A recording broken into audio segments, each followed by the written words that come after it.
जय हिंद दोस्तों, मैं प्रथमेश प्रथम स्टडी सर्कल पर आप सभी का स्वागत करता हूं।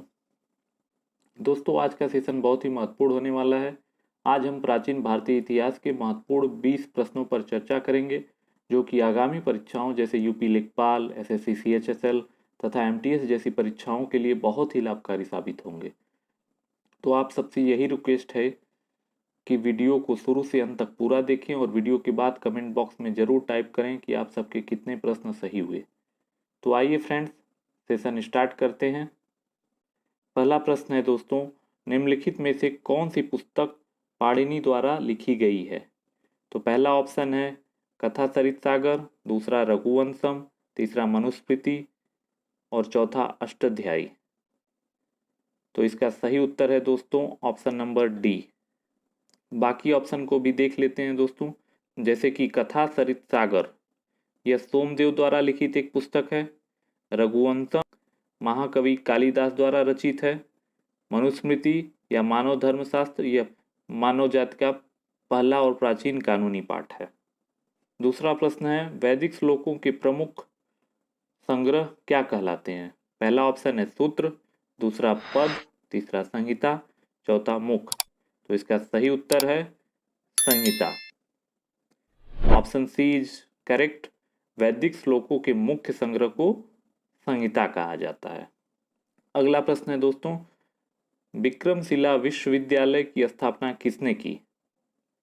तो पहला ऑप्शन है गोपाल, दूसरा वसुदेव, तीसरा श्रीगुप्त, चौथा धर्मपाल। तो इसका सही उत्तर है दोस्तों ऑप्शन नंबर डी। विक्रमशिला विश्वविद्यालय की स्थापना राजा धर्मपाल ने की थी। इसकी स्थापना 8वीं शताब्दी में की गई थी और यह बिहार राज्य के भागलपुर जिले में स्थित है। धर्मपाल पाल वंश का एक शक्तिशाली शासक था तथा नालंदा विश्वविद्यालय की स्थापना सम्राट कुमारगुप्त ने 5वीं शताब्दी में की थी। निम्नलिखित में से किसने राष्ट्रकूट साम्राज्य की स्थापना की? पहला ऑप्शन है अशोक, दूसरा अमोघवर्ष, तीसरा कृष्ण प्रथम, चौथा दंतीदुर्ग। तो इसका सही उत्तर है दोस्तों दंतीदुर्ग। दंतीदुर्ग राष्ट्रकूट साम्राज्य का संस्थापक था और अमोघ वर्ष जो है राष्ट्रकूट वंश का सबसे महान शासक गिना जाता है।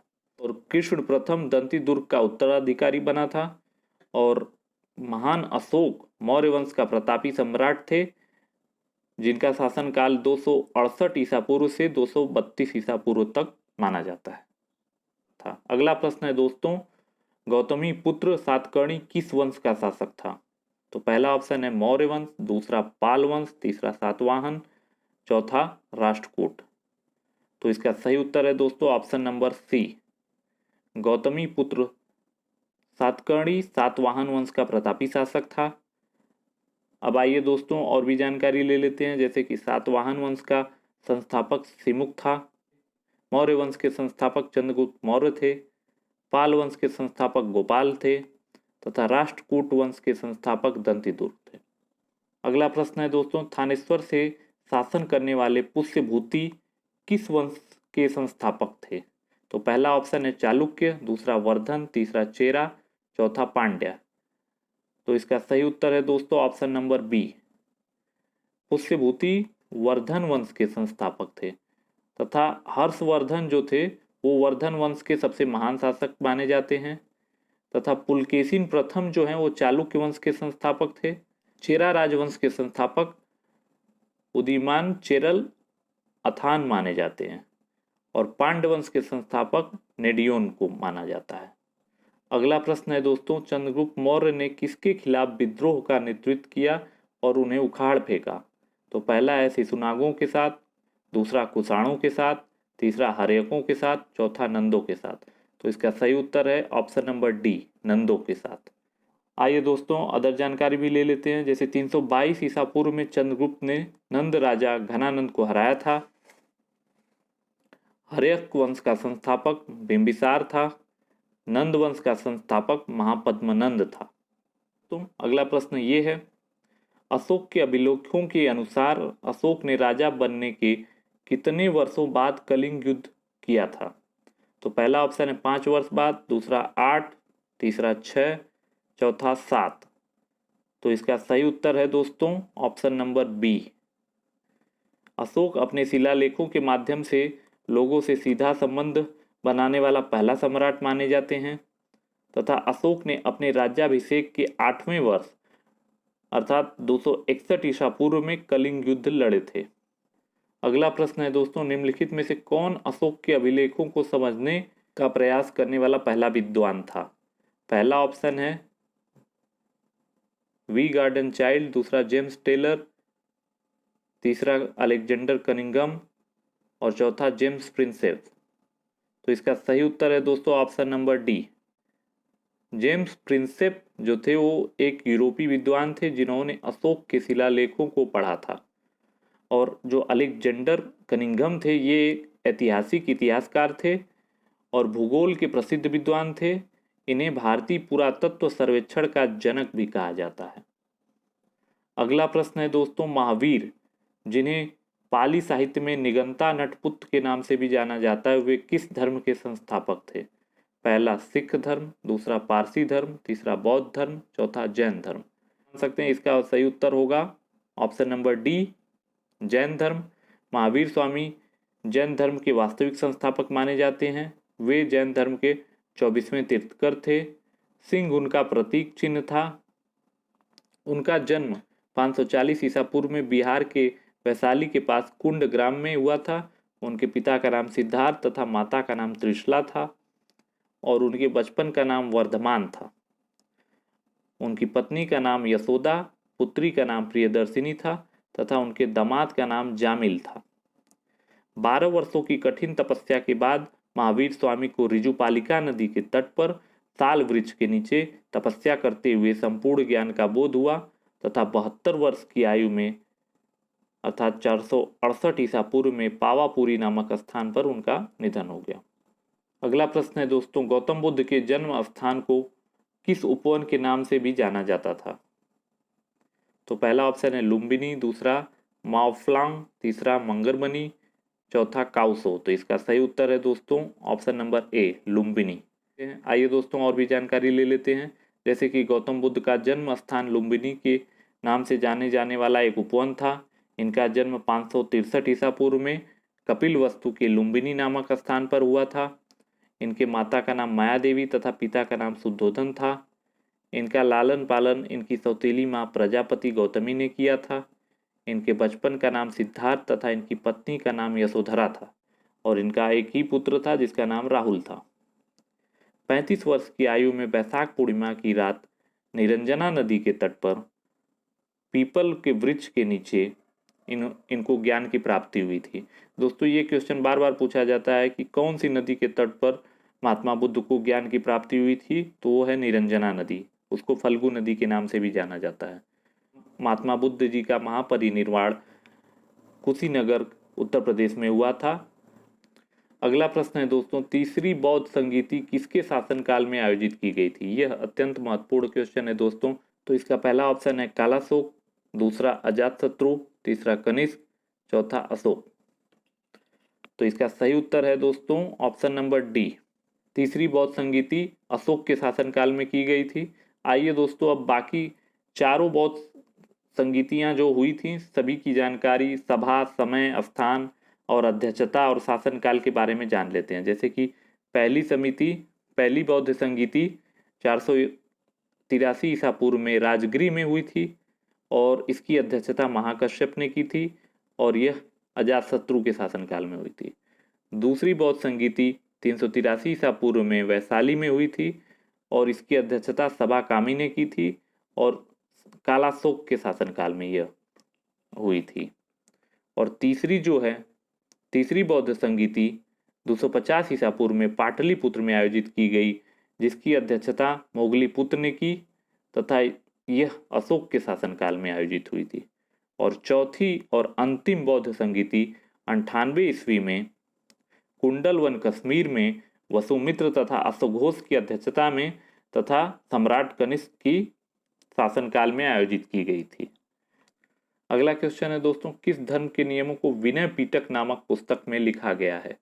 तो पहला है जैन धर्म, दूसरा बौद्ध धर्म, तीसरा वैष्णव धर्म, चौथा लिंगायत। तो इसका सही उत्तर है दोस्तों ऑप्शन नंबर बी, बौद्ध धर्म। विनय पिटक बौद्ध धर्म के नियमों से संबंधित ग्रंथ है तथा विनय पिटक को अनुशासन की टोकरी भी कहा जाता है तथा इसको महात्मा बुद्ध के जीवन काल में नहीं लिखा गया है, अर्थात कि उसके उपरांत लिखा गया। अगला क्वेश्चन है दोस्तों, महाराजा धीराज की उपाधि धारण करने वाला प्रथम शासक कौन था? तो पहला ऑप्शन है श्रीगुप्त, दूसरा ऑप्शन है चंद्रगुप्त प्रथम, तीसरा ऑप्शन है समुद्रगुप्त, चौथा ऑप्शन है चंद्रगुप्त द्वितीय। तो इसका सही उत्तर है दोस्तों ऑप्शन नंबर बी, चंद्रगुप्त प्रथम। आइए दोस्तों और भी जानकारी इकट्ठा कर लेते हैं। जैसे कि श्रीगुप्त को गुप्त वंश का प्रथम शासक अथवा संस्थापक माना जाता है तथा गुप्त वंश का प्रथम प्रतापी शासक चंद्रगुप्त प्रथम को माना जाता है, जिन्होंने महाराजा धीराज की उपाधि धारण की। समुद्रगुप्त को भारत का नेपोलियन कहा जाता है तथा परम भागवत की उपाधि भी धारण करने वाले प्रथम गुप्त शासक समुद्रगुप्त थे।